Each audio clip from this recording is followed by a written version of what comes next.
right, good morning, everybody. I see that there are a couple attendees here, so we're just going to give it maybe just a little bit more time to see if anybody else jumps in. So this is our first pod session, a small group session for questions to our experts, and it's on how to get started in government contracting. So this morning we're just going to go around and everybody's going to give a little introduction of themselves, their name, what your business is, and I'll just call out each person so each person can kind of introduce themselves. So I can start.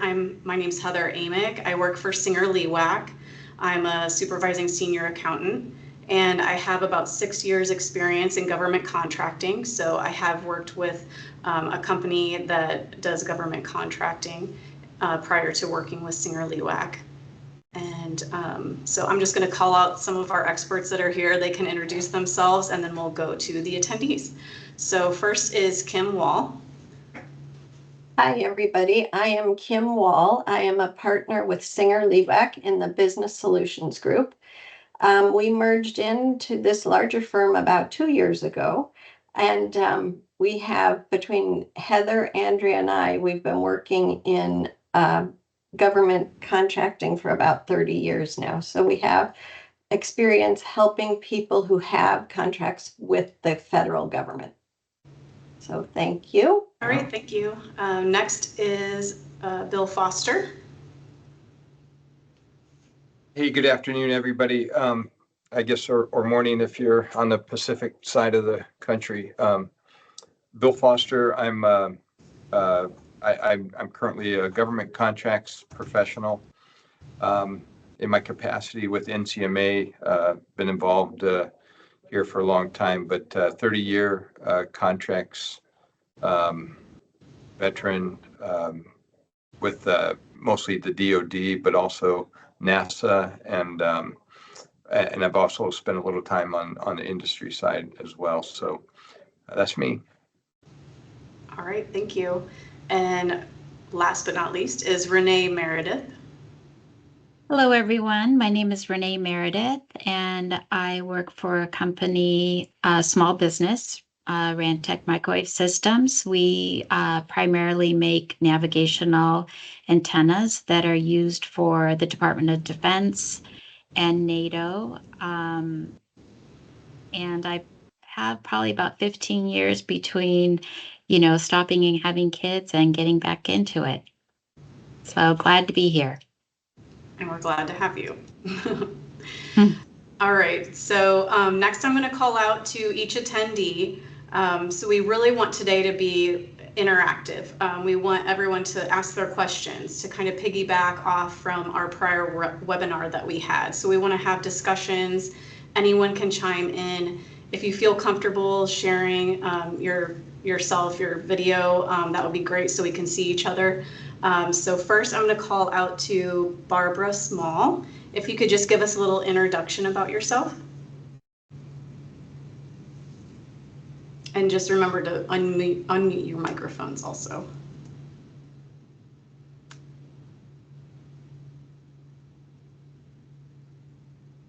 She works at my place. Maybe she's unable to unmute. Oh, really? Okay. Yes. It could be a possibility. Oh, there she goes. Okay. Hi, my name is Barbara Small. I'm a co-worker with Renee, so I won't repeat what she just said. And I'm glad to be here. Great, we're glad to have you.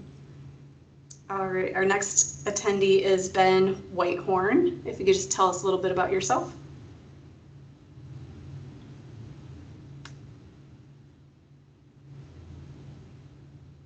Hey, can you hear me? Yep, we can hear you. Okay, awesome. Sorry, little Teams challenge there. No problem. Excited to be joining, but I'm Ben Whitehorn, and I'm Business Development Manager on the government side for Interstate Logistics. We're in Springfield, Virginia, just outside of Washington, D.C., and we're a global logistics provider, and that looks like moving, relocation, warehousing, and storage. Been around for third generation family run, around for over 80 years.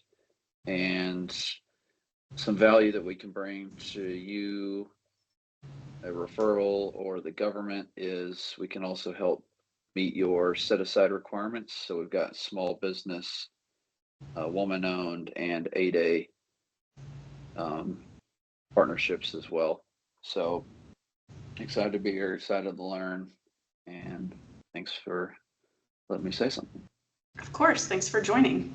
We definitely want everyone to chime in. Like I said, this is supposed to be an open discussion and we want to learn from each other. Next is David Rice. Thanks for joining us. Could you give us a little information about yourself? Hi, yes, David Rice, company is Womanco Inc. We're here in Southern California, a small business and focused on electronics contract manufacturing. We do some antenna stuff as well as working with the drone manufacturer and some of their sub-assemblies, some other projects. Looking to get into government work. We don't do any government work today. Okay. Great, thanks for joining us. Next on my list here, I have Dana H. If you could tell us a little bit about yourself.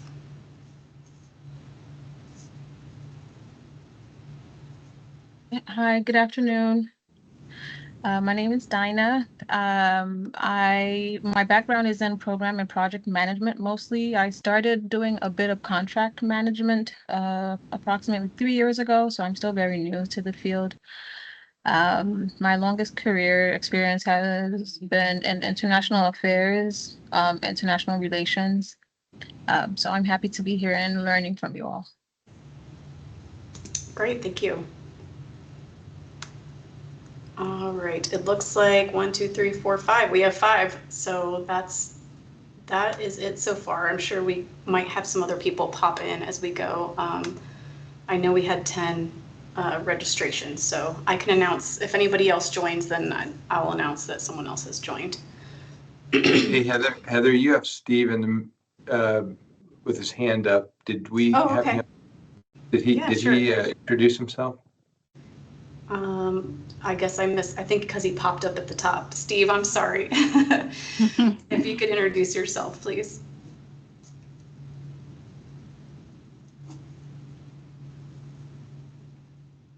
And don't forget to unmute yourself if you're able to.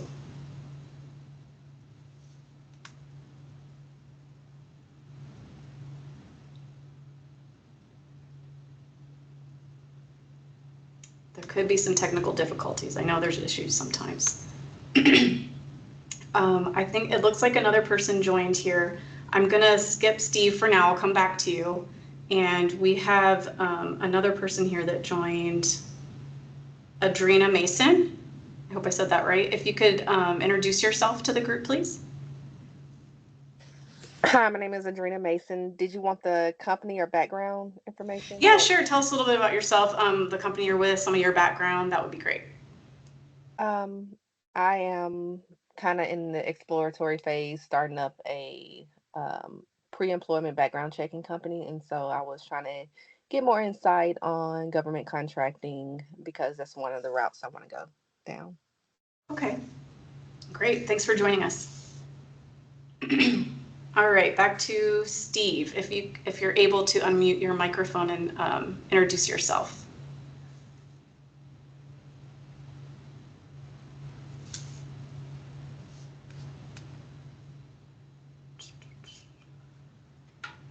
Well,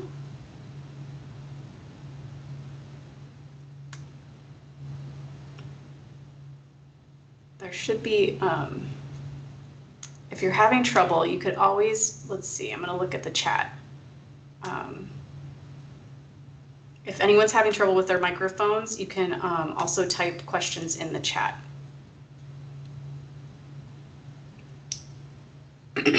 Sorry, Steve, I'm not sure what's happening. If you want to type anything in the chat, I'll try to help you out while we get started. So I'm not sure if anyone has any questions, you can use the raise your hand button. It's on the top. There's raise your hand, or you could type something in the chat.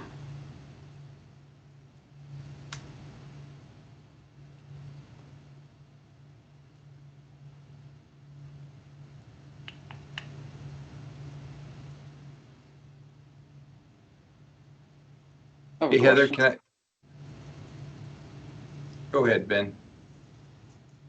I was just looking, I mean, I saw the email from to join these calls, and I a little bit more background on myself. Like I was with FedEx for almost 5 years, and I was account rep and new business development, but it was all B2B.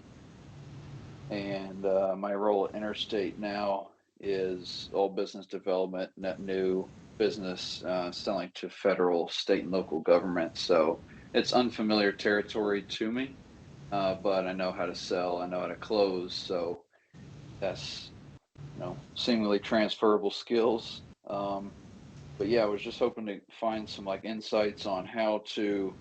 There's obviously a lot of red tape, and I'm somewhat timid. I don't want to get us blacklisted with these agencies as I'm going after prime contracts, and didn't know. I was hoping to gain insight on how to network with the federal government, especially the Office of Small Business Liaisons, contracting officers.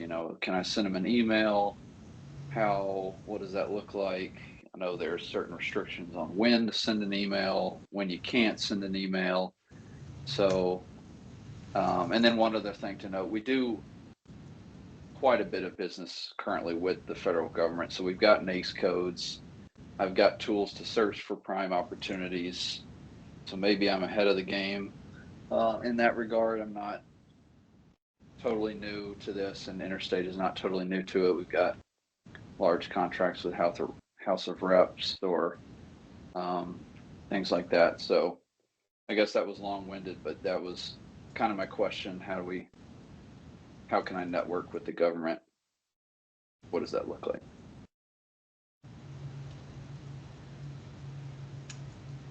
Bill or Renee, which Yeah. one would like to? Well, Renee, go ahead, and I'll finish up. Okay, I mean, I guess I would say it depends on what type of contract, but I would think if you started in the beginning process, like in the RFI process, then you're able to have those conversations.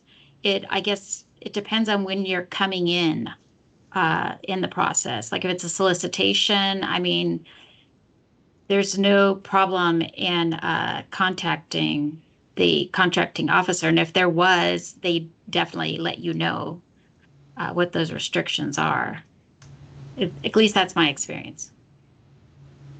Hey, Ben, let me give you a kind of a government perspective on this. And that's part of the reason we have this panel, is because we've got some experts on the industry side who, frankly, have to go through the exact things that you're talking about, the intimidation of how to even, where to even call or how to get started. Let me ask you a question. Does your company, you said you're an 8A small business, women-owned small business. Do you have an established cage code? And so are you registered with the government already? Yeah. Yes. Got Okay. DUNS numbers, SIN numbers, cage codes, GSA schedules, mass. Okay, Yes. perfect. So how fluid are you with the SAM.gov? Are you in there quite frequently? Yes, every day, multiple times a day. I've already Okay. bid on a couple contracts. We actually use a tool called Federal Compass. Highly recommend. They're, Yeah. I'm sure, one of the, a Deltek competitor. Yeah. If you haven't heard of them. Yeah. No, I've heard of them. Yeah, that's a good software tool. So I guess I'm asking those probing questions because you guys are in a unique business, being in the you said transportation, storage, logistics type, right? Yep, correct. So that's an obvious huge need for the government, but there are also a lot of providers out there. But I would say arguably in your particular business, a lot of times small businesses like yourself kind of get overwhelmed by the large guys. But you've got some advantages as an 8A and women-owned small business that the large guys have got to potentially utilize. I think sometimes we go after prime contracts and maybe getting our foot in the door might be better with going sub to prime with some of the large guys that are getting some of those nationwide interstate, type contracts, or you're in a hot spot in Springfield, Virginia, just outside of the beltway, or I don't know, maybe you're inside the beltway. I don't know if Springfield goes inside. Yeah, it's barely, yep. Barely. But your location couldn't probably be better for folks coming in and out. So the platforms you're on are great, but on the sam.gov and using your NAICS code, I would go consider seeing what awards have been made in that particular area, and maybe expand that out a little bit. Use that. I think it's a 4-digit PSC code, which would talk a little bit more broader about logistics in the government, and do some exploring in that space about just looking for large companies that have gotten recent contracts or are performing on some contracts. Because I think you guys, I don't know how much capability you have, but these large companies that have graduated from small business status need small businesses like yourself, and they will sub out some of the work that they've already gotten from the government to companies like yourself.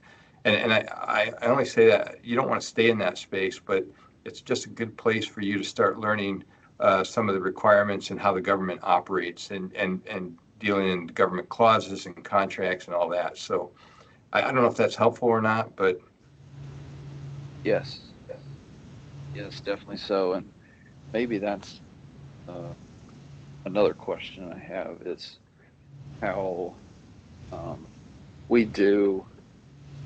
One of our biggest opportunities right now is with General Dynamics. They're not opportunities, we want it. So we're a sub for General Dynamics on helping them build their munitions plants in Texas. And we're moving 750 ocean freight containers from Turkey to Texas. And so I'm sure it's a 9-figure contract for General Dynamics, and we're nowhere close to that. But transportation, you think of all the logistics, it's incredibly in depth, and that's where we can provide value to an organization of that size, or any size, right? Where they're trying to go after these contracts, they get to the transportation and warehouse clause, and they're like, what the heck does this mean? Who do we know? I want them to think Interstate Ben first call. So yeah, I do think there's more sub opportunity for us than prime. So you're exactly right, and I'm trying to go after some more of those as well. Do you find that like the people I should be talking to maybe are like program managers, capture managers at the General Dynamics, the Lockheed's, fill in the blank company name? Is that like the right title of the person I should be speaking with? Yeah, no. The PM is probably going to defer you to a transportation logistics arm of the company. But the contracts shop, the Renee, and let's see, I think Barbara is from Rantec. I mean, I think they would probably tell you, I don't want to speak for them, but talking to the contracts folks at those companies, identifying yourself as an 8A or as a women-owned small business right off the top is going to be very beneficial, because they've got to meet those goals, and what the service that you provide is a very easy one to grab some of those small business goals that are mandated by the government on prime contracts. So Right. But I wouldn't limit yourself to GD. Go after the Raytheons, Northrops, Lockheed Martins, who are spread all over the place. Oh yeah, we want everybody.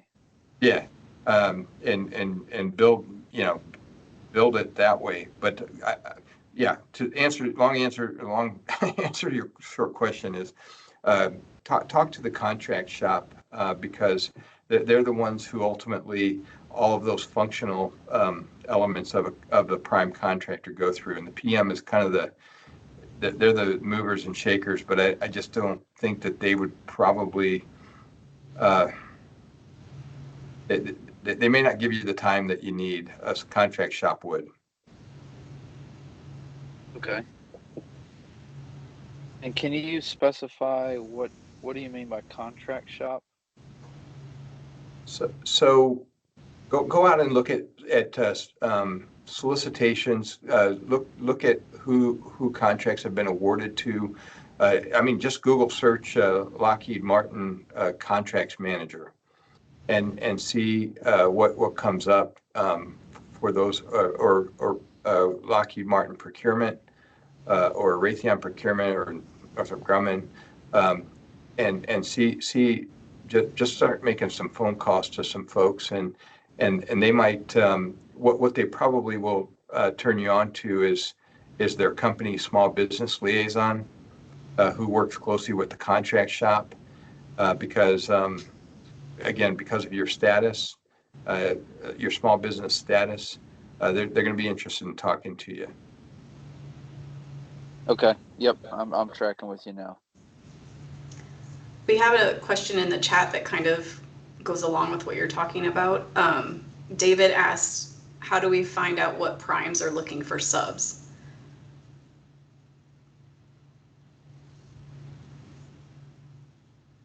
So I don't mean to dominate, and I apologize, but I'll give you my quick answer on this one. Go look at your sam.gov site and look at contract awards and see what large awards have been made, and then see. Let's see, David, you're in the antennas and kind of the more the electronics side of this. So, gosh, you're in Southern California. You're in the mecca of that. Raytheon and a lot of the San Diego companies, General Dynamics, General Atomics, Teledyne. You should go see what awards that they've gotten and reach out. Just the same thing I just told Ben. Reach out to their contract shop and say, hey, we've got this capability. But if you look at the awards that they get, there's enough information in there that says, hey, we might be able to provide antennas for this satellite or for this particular aircraft radar system or whatever. So, not sure if that answers or not. That was helpful. Thank you.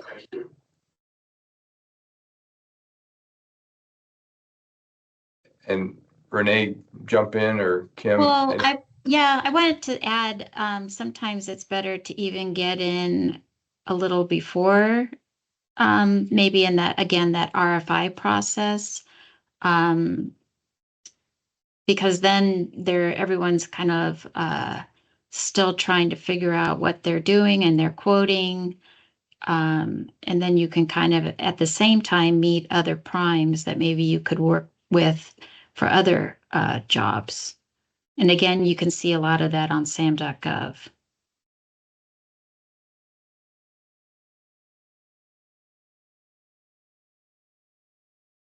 There's the supply chain for all these large companies will often have industry days too. I don't know, Renee, if you guys right. participate in those, but those are really helpful. We haven't, but another idea would be, because we do participate in industry shows. For example, in San Diego, there was recently a show that the Navy put on So you can meet a lot of different contacts. I know we were there. I think they had a lot of breakout rooms where you could have conversations with some of the people that are making these decisions. So I think that would be helpful. Great. That's helpful information. We have Steve, who's his microphone's not working, unfortunately, but he typed in a couple things here in the chat. He's kind of asking about, I know we've covered this before in a different webinar, but I'm not sure if he attended. He was asking if there's an outline for a proposal or an example so he could get started. Would that be writing a proposal? He's typing right now. Yes. Oh, okay. I actually don't have any experience in that, Bill.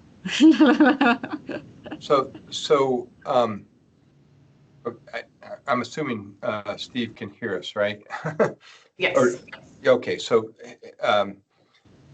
hey, Steve, one of the things we talked about at a recent, larger webinar, and the beauty of these smaller breakout webinars is that we can address more specific questions. But proposals are really daunting, especially with the government, because there's so much in an RFP or an RFQ, if it's simplified acquisition procedures, that can just become really intimidating. One of the things I mentioned in the last webinar that we had is talking to your local Apex community. They've got an Apex Accelerator program, and they are out there with counselors in about 98 locations across the country. So no matter where you're at, there's probably an office not too far from you. But the Apex shop specializes in newer businesses wanting to get started and write proposals. However, if you're kind of more in the commercial realm, something similar to Ben in the logistics business, where you're going to be doing, fairly simple, not simple contracts, but contracts that are don't have voluminous specs and statements of work and performance work statements and things.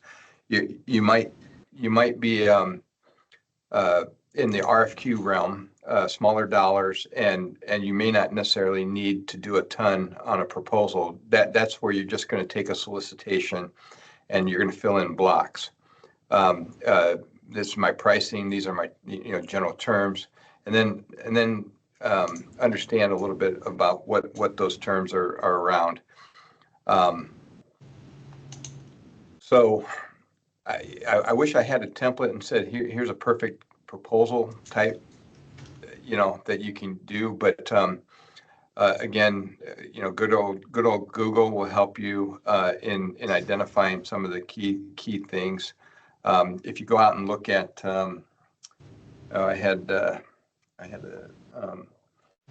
there's a proposal, there's a checklist out there that you can search on. It's called Proposal Walkthrough Checklist. If you go look at that, it will actually take you through a DoD proposal adequacy checklist, and if you and it hyperlinks you, and that's open source document, and that will take you out there to show you all the boxes to check to make sure that your proposal is adequate for DoD contract. And if it's adequate for DoD, it'll probably cover any other federal agency.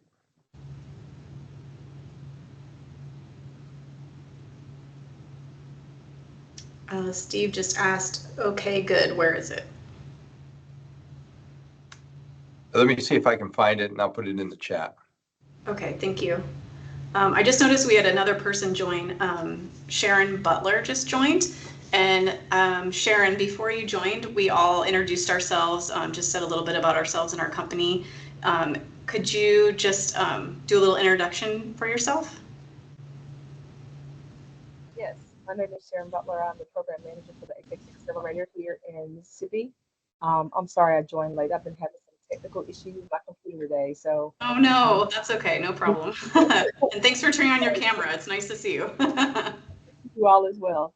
Just glad to be here and get this great information. I don't know who all is on the call, but our Apex accelerators are, we have 97 of them across the country. We are here to assist small business owners with procuring government contracts, and we provide assistive and technical services related to that before and after contract award. All right. Thanks for joining us. Thank It's nice you. to have you. Thank you. And I'm a huge advocate of the Apex folks. So this is fantastic. You're getting to see one. I talk about you guys all the time. Actually getting to see you is great. Yeah.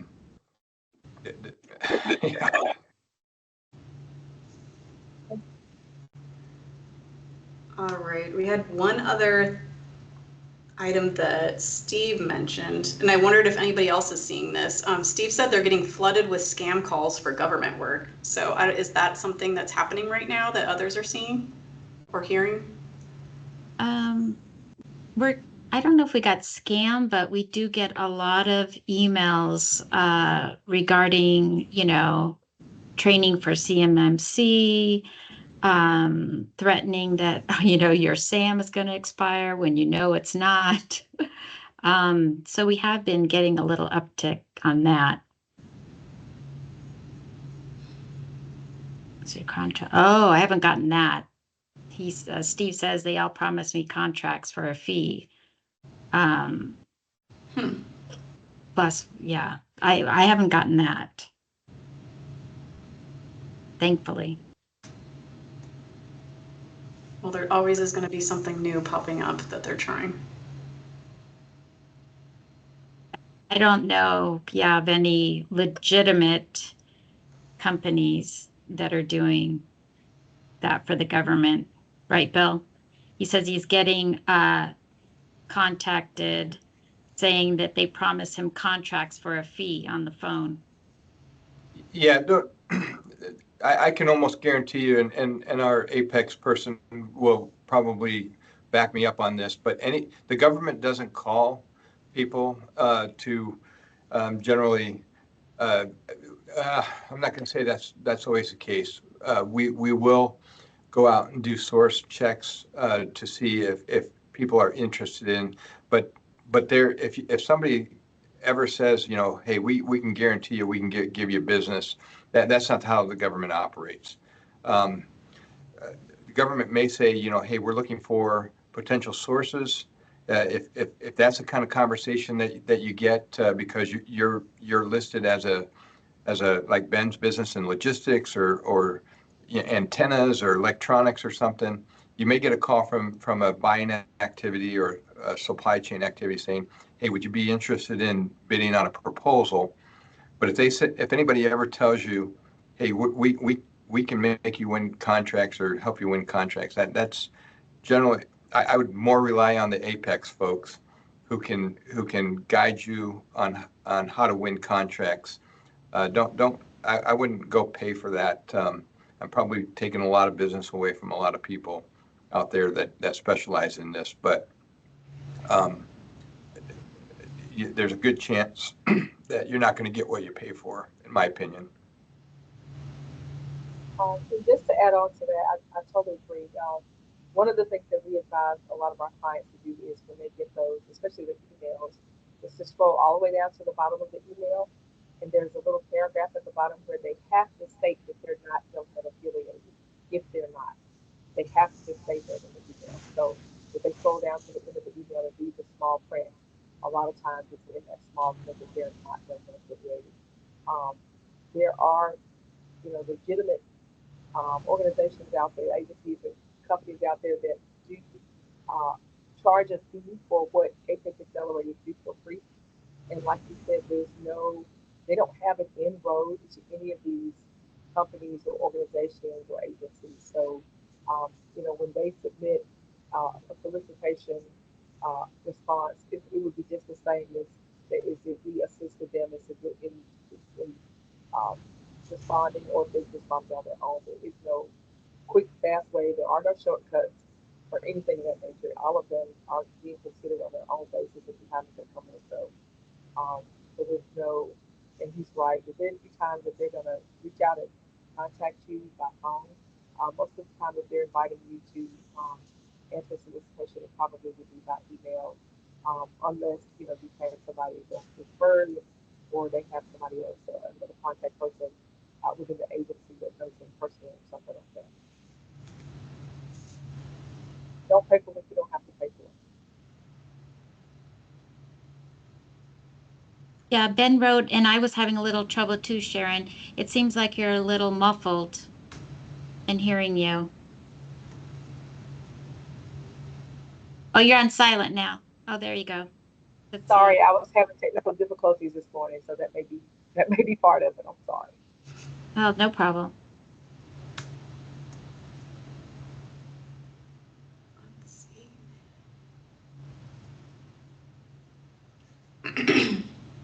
Okay. Are there any other questions right now?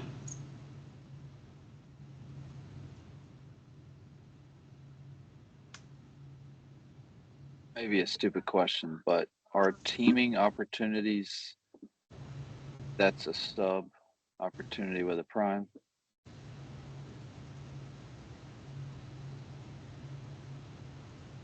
Well, they can be with a prime. Right, Bill?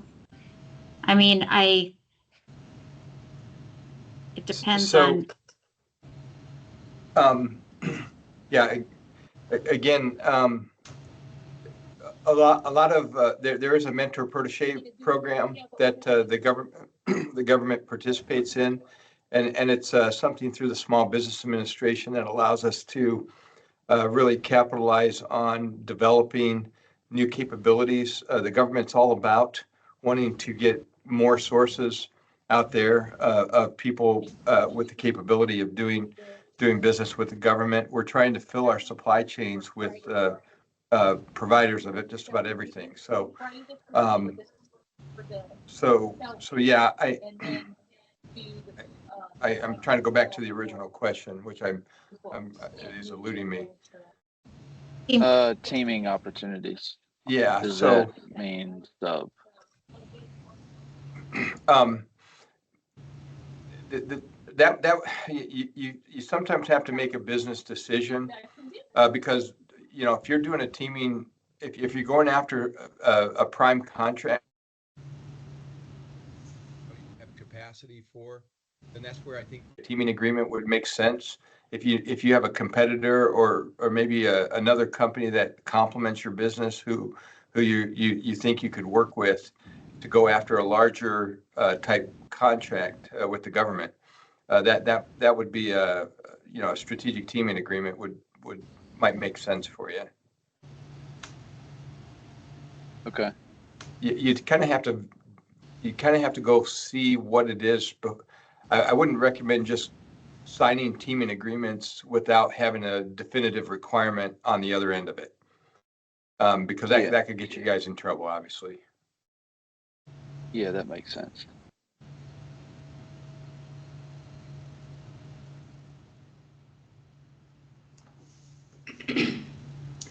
I'm wondering, do we want to share, we have on the slide, we have a slide deck from a previous webinar, but it has a page where it shows resources.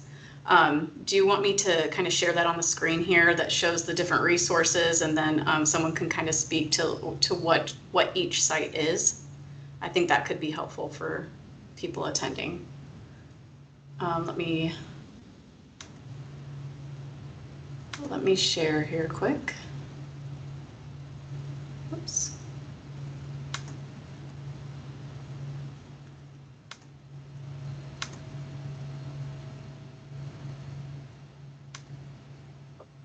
As Heather's bringing that up, there were a couple of things, the financial piece of the government gets in our way sometimes, and we're saying, hey, how could a small business start with a $10 million contract or even a $1 million contract? How am I going to go find all the things that I need to do that. Heather, yours is coming across as a little truncated. Yeah, I I'm don't know. not sure. I'm gonna try to share a different way because it's looking a little bit strange on here. But to the point, don't let the financial piece. You know, you may be sitting there going, you know, I don't even have enough money in my account to go after this. You guys are. I guess I'm probably talking more to the brand new startup that joined our call, but as a company, or the government wants you to be successful.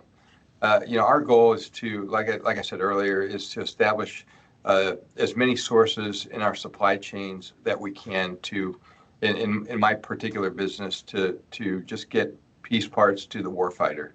But in doing that, if you have long lead materials, if you've got, you know, high end materials, specialty materials that require a very significant upfront investment by your company, ask the government to help through progress payments or performance-based payments, where you can say, you know, I will go buy this, but I'm going to need reimbursement or cash flow for the company in a certain amount of time.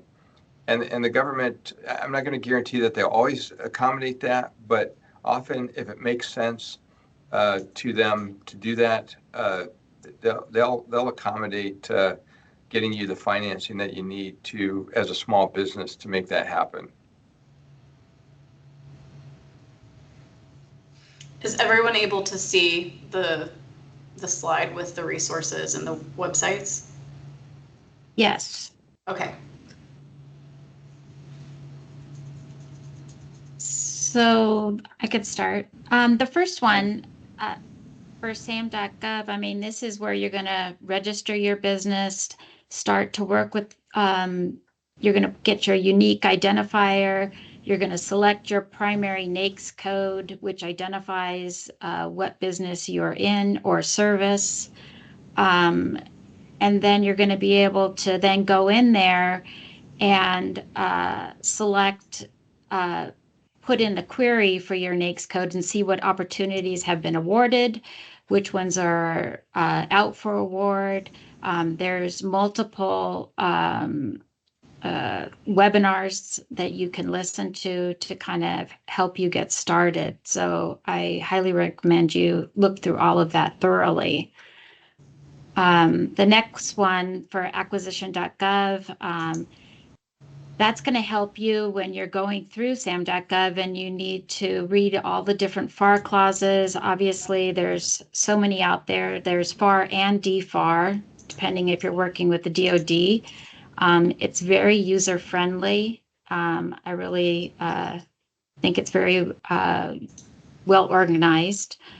CMMC, I know everyone's probably heard about that with cybersecurity. Keeps you up to date on everything that is required to do business with the government, depending on what you're selling. For us, we need to be at a certain level. And so we're always checking that and making sure. It'll also help you write your own procedures for your company. So that's a very useful site. DoD CUI is also very, very helpful in writing procedures, telling you how you handle these government documents. There's a certain way, things that only certain people can see, depending again if it's commercial or DoD. Small Business Administration, that's also, I don't have a lot of experience with it, but the times that I have gone to SBA, they've always been very helpful. I don't know if anybody has any experience with SBA. And DCAA, they also are very helpful if you have any questions on solicitation or something you don't understand. You can always, not a solicitation, but an audit question or whatever the case may be, you can reach out to that agency. I probably went through it pretty quickly, but does anybody have any questions?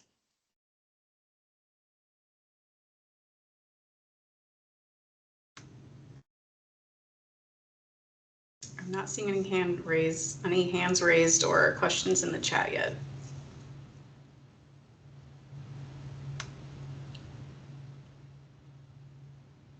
Okay, I'm not sure. We also want to address, the accounting system and how important that is to have set up. And I'm not sure if Kim, you want to speak a little bit to that.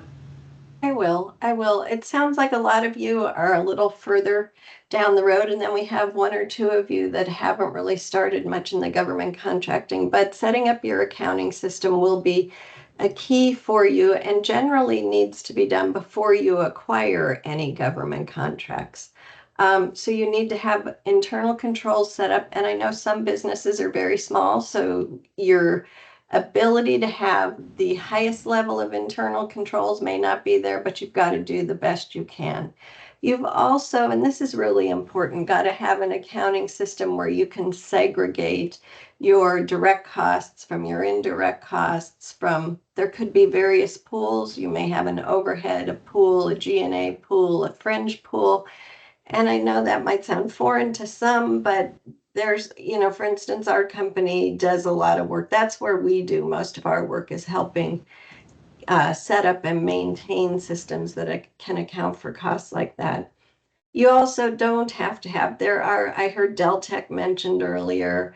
That's a software system that can help you account for everything, as is Uninet. And I know there are more out there.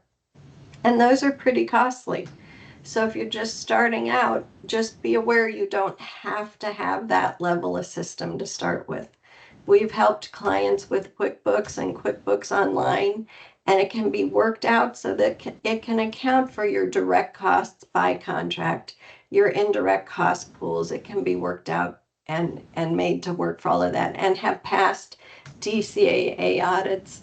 I know Renee mentioned DCAA. For those of you not familiar with it, that stands for Defense Contract Audit Agency. So at some point, if you have government contracts, you will likely be dealing with the DCAA, who will be looking at how you developed your rates, either for proposals or rates that are used in cost type contracts. So it's important that the system behind it will get you the information you need so that you can be in good standing with DCAA. That will always help you. So it is important. It's an upfront issue that should be dealt with, but if you deal with it upfront, it can be set up. You can run it from the beginning, and you will have a much easier time accounting for your contracts. And whether you're making a profit or whether you're not making a profit, it just helps you manage the entire thing and keeps the government happy with your performance on the accounting end. So always, if you have questions, we're all here. Even after the meeting, you'll have email addresses for us. We're happy to help you, but it is important to get the accounting system set up and accounting for everything. Thank you, Heather. Yeah, thank you. Does anyone have any questions regarding accounting or the setting up your accounting system, or questions with your current accounting system?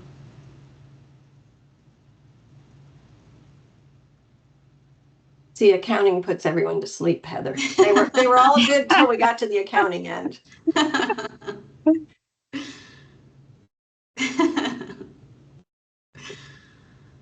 All right. Steve, I hate accounting and bad at it. Yeah, I know for sure we will be doing a webinar in the future that is on accounting, government contracting accounting. So you will all be on the email list when we send that out, in case you're interested. So, hey, Heather, since we're talking to almost all small businesses here, let me mention this too. You're going to get solicitations that just kind of look like they fit exactly into your sweet spot, and if you haven't done a ton with the government, you'll find that the government isn't always as fast in responding to things like commercial business to business might be. So you almost have to account for that a little bit when you're going after that. And when I say account for it, you sit there and go, okay, they plan on awarding this in September of 2024. The reality might be that it might be January of 2025 when the award actually gets made. And the day that the government awards the contract, we say, okay, go get started and bring all that, that 100 head count labor force into and start charging the government and start making our product. And sometimes what we don't do well on the government side is always account for what you guys have to do to hire labor, not have a standing army, not, you can't have people on your payroll that aren't actually doing something under a contract that you haven't been awarded yet. So I say that, and just when you look at the requirement that you're bidding on, take all those things into account the best you can, and give yourself adequate lead time to go get the labor that you need to perform the task, to get the materials, and to actually manufacture them or provide the service, so that you have so that you don't start out with the government ending up in a delinquent or breach of contract where you can't perform based on the schedule that the government needs you to. Because it just I'm saying that from my current chair, because it creates a miserable existence for companies when they kind of think that everything's going to go perfectly well, and sometimes they don't build enough margin into their proposals to do that. So I just wanted to kind of lay that out there as you start doing business with the government. Great, thank you, Bill. We're coming up to the end of our hour here, so if there's any other questions, if you could raise your hand or put them in the chat.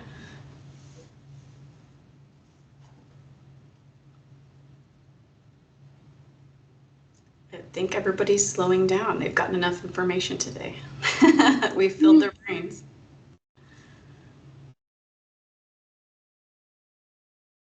All right.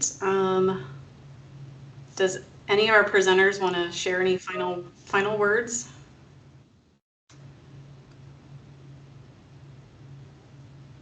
Well, I think we just want to thank you all for being here and sharing information with each other. I think it's important that we all share what we know. I know I took a lot of notes today, so thank you all for that information. And we have another upcoming pod, and I don't think it's full. Am I right, Heather? No, it is full actually. Oh. For next, it's going to be next week on Wednesday at the same time. Okay, so maybe we'll see some of you there. But thank you all for attending, and feel free to reach out with anything you think of after this. Yeah, and if anyone's interested, we are recording these sessions, so if you aren't able to make it because it's full and you weren't able to register, you can reach out to me and I could just send you a link to the recording in case you're interested in seeing what's discussed next week. And then we have a third small group session in October, which also is full. We've had a great response. So we'll be doing more of these sessions though in the future, as well as our webinars where it's more of just a presentation. So we'll be sure to add you all, like I said, to our email list so that you'll all be aware whenever we're setting up the next webinars or small pod groups. So, and I think that's it for now. So thank you all so much for joining. We really enjoyed having you all here, and hope to see you again in the future in one of our other webinars or small groups. Thanks so much. Thank you. Thank you. All. See you. All right. Bye. Bye.